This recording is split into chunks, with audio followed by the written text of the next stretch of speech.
Le président de la République, M. Bassirou Diomaye Diakhar Faye, a salué l'excellente organisation de la 4e conférence sociale, félicitant le gouvernement, les partenaires sociaux et les acteurs impliqués pour leur engagement. L'emploi reste une priorité nationale. Le chef de l'État a demandé au Premier ministre et à son équipe de mettre en œuvre méthodiquement les recommandations issues de cette conférence en accordant une attention particulière à l'insertion des jeunes et à l'adaptation des formations professionnelles et techniques aux besoins économiques. Le président de la République souligne l'importance de consolider le partenariat entre l'État et le secteur privé afin d'assurer la cohérence et l'optimisation des interventions en matière de promotion de l'emploi.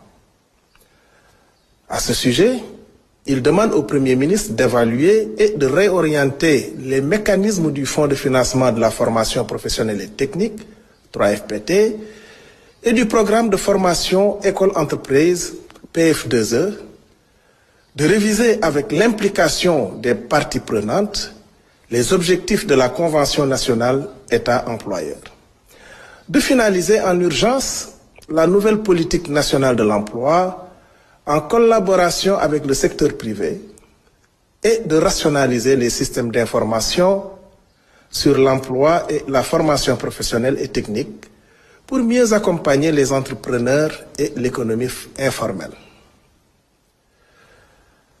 Il a également appelé à relancer les secteurs porteurs tels que le tourisme, l'agriculture, le BTP, entre autres, et à accélérer les réformes pour améliorer le climat des affaires.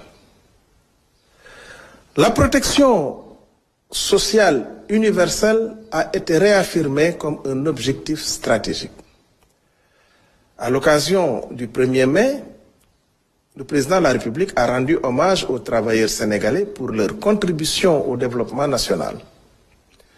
Il a demandé au gouvernement de renforcer le dialogue social et de promouvoir le travail décent dans le respect du Code du travail. Par ailleurs, le chef de l'État a annoncé la tenue, le 28 mai prochain, du dialogue national 2025 sur la thématique du système politique sous la facilitation d'un acteur transpartisan de la société civile, en l'occurrence Dr Cheikh Gueye. Il a réitéré sa volonté de moderniser notre démocratie avec toutes les forces vives du pays.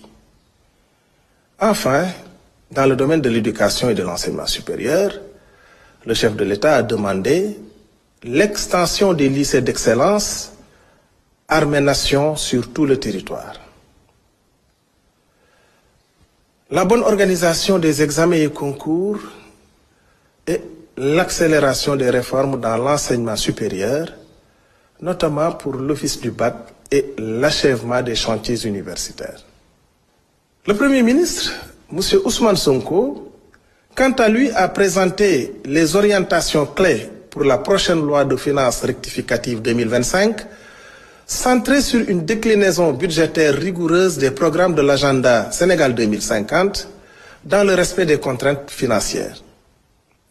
Il a souligné l'importance de prioriser le paiement des arriérés et d'éliminer les projets peu performants. Il a aussi insisté sur la nécessité de réajuster les projets financés par les partenaires extérieurs pour les aligner sur les priorités nationales.